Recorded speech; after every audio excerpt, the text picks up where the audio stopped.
السلام علیکم دوستو، آج ہم آپ لوگوں کو مسجد قباء مدینہ منورہ کی زیارت کروائیں گے۔ دوستو، مسجد قباء مسجد نبوی سے جنوب کی طرف تقریباً 3 کلومیٹر کے فاصلے پر واقع ہے۔ آپ مسجد نبوی سے پیدل تقریباً 25 سے 30 منٹ کے اندر پہنچ سکتے ہیں، لیکن اگر آپ گاڑی پر جانا چاہتے ہیں تو آپ گاڑی میں تقریباً 4 سے 5 منٹ پر وہاں پہنچ جائیں گے۔ اس سے کم ٹائم میں بھی پہنچ سکتے ہیں اگر رش زیادہ نہیں ہے۔ دوستو، مسجد قباء وہ مسجد ہے جس کی بنیاد آپ صلی اللہ علیہ وآلہ وسلم نے خود اپنے دست مبارک سے رکھی تھی۔ جب آپ صلی اللہ علیہ وآلہ وسلم مکہ المکرمہ سے مدینہ منورہ ہجرت کر کے تشریف لائے تو سب سے پہلے آپ صلی اللہ علیہ وآلہ وسلم نے قباء بستی میں مسجد قباء کی وہ بنیاد رکھی ہے، جس کے بارے میں اللہ تعالیٰ قرآن مجید میں فرماتے ہیں، یہ وہ مسجد ہے، یہ وہ مقام ہے کہ جس کی بنیاد اسلام، تقوی اور پرہیزگاری کے اوپر رکھی گئی ہے۔ اور یہاں اس کے بارے میں مزید ذکر کیا جاتا ہے کہ آپ صلی اللہ علیہ وسلم کو وہ مخاطب کیا جاتا ہے کہ آپ اسی مسجد میں وہ نماز پڑھیں۔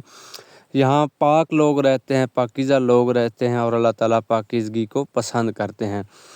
اس مسجد کے مقابلے میں کفار نے ایک مسجد بنائی تھی جس کا ذکر سورۃ توبہ میں قرآن مجید میں آتا ہے، مسجد ضرار کے نام سے۔ تو کفار نے آپ صلی اللہ علیہ وآلہ وسلم کو دعوت دی تھی کہ آپ صلی اللہ علیہ وآلہ وسلم ہماری مسجد میں آ کر مسجد ضرار میں آ کر نماز پڑھائیں۔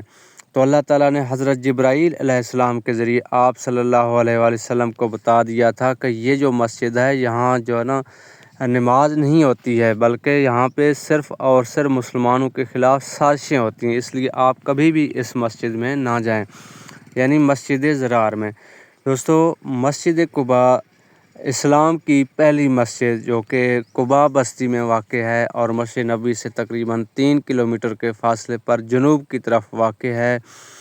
تو آپ صلی اللہ علیہ وسلم نے فرمایا کہ جو شخص گھر سے وضو کر کے باوضو ہو کر کہ مسجد قباء میں آئے اور یہاں 2 رکعت نماز نفل ادا کرے تو اس کو ایک مقبول عمرے کے برابر ثواب ملے گا۔ تو ہم لوگوں نے تقریباً 8 سے 10 مرتبہ یہاں پہ نوافل ادا کیے ہیں۔ ہم تقریباً اس کے نزدیک ہمارا ہوٹل تھا، ہم یہاں نزدیک رہتے تھے مسجد قباء کے، تو ہم تقریباً روزانہ مسجد قباء پہلے جاتے تھے، وہاں 2 رکعت نماز نفل ادا کرنے کے بعد پھر مسجد نبوی میں جاتے تھے۔ مسجد قباء کے دوستو بیرونی مناظر، اس سے پہلے آپ اندرونی مناظر دیکھ رہے تھے، یہ بیرونی مناظر ہیں۔ یہاں پر آپ صلی اللہ علیہ وسلم کا فرمان دیکھ لیں کہ یہی لکھا ہوا ہے کہ جو شخص گھر سے وضو کر کے اس مسجد میں آ کر 2 رکعت نماز نفل ادا کرے گا اس کو مقبول عمرہ کے برابر ثواب ملے گا۔ یہ بیرونی مناظر ہیں مسجد قباء کے۔ مسجد قباء بہت خوبصورت طرز پر بنائی گئی ہے۔ یہاں پر خواتین کے لیے نماز پڑھنے کا جو مقام ہے، جگہ ہے، وہ علیحدہ ہے، اور مردوں کا جو نماز پڑھنے کا جگہ ہے وہ علیحدہ ہے، اور یہ باہر صحن ہے، باہر کے مناظر ہیں۔ یہاں پر بھی ہزاروں کی تعداد میں روزانہ وہ زائرین آتے ہیں، لوگ آتے ہیں حج اور عمرہ کے دوران۔ یہاں پر عمرہ والے تو تقریباً ہر ٹائم ہی یہاں پر موجود ہوتے ہیں، لیکن حج کے دنوں میں بھی حاجی صاحبان یہاں پر تشریف لاتے ہیں۔ کچھ لوگ یہاں پیدل آ جاتے ہیں اور کچھ لوگ یہاں بسوں پہ آ جاتے ہیں۔ اگر آپ بس کے ذریعے آتے ہیں یا کسی گاڑی کے ذریعے آتے ہیں، وہ ہو سکتا ہے آپ کو پہلے احد کی طرف لے جائے، پھر مسجد قبلہ تین، پھر خندق، اور اس کے بعد آپ کو واپس قباء مسجد میں لے آئے۔ اور یہ بھی ہو سکتا ہے کہ آپ کو سب سے پہلے وہ قباء مسجد لے جائے، پھر آپ کو خندق اور پھر قبلہ تین اور پھر احد، پھر مسجد نبوی کے پاس آ کر اتار دے۔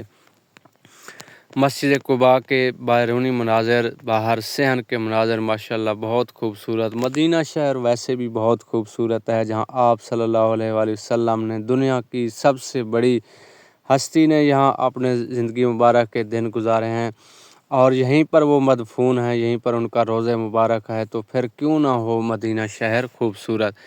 دوستو، یہ مسجد قباء ہے، اس کے ساتھ ایک گراسی پلاٹ بنایا گیا ہے جس کے اندر کھجور کے درخت لگائے گئے ہیں۔ آپ یہ منظر دیکھ سکتے ہیں، ماشاءاللہ بہت ہی خوبصورت منظر ہے۔ یہاں یہ تمام لوگ یہ زیارت کرنے کے لیے آئے ہوئے ہیں۔ جو پارکنگ ایریا ہے وہ تھوڑا سا آگے کی طرف ہے، وہاں پر بسیں وہاں پر کھڑی ہو جاتی ہیں اور وہاں پر آپ کو اتار دیتے ہیں، اور وہاں سے آپ لوگوں نے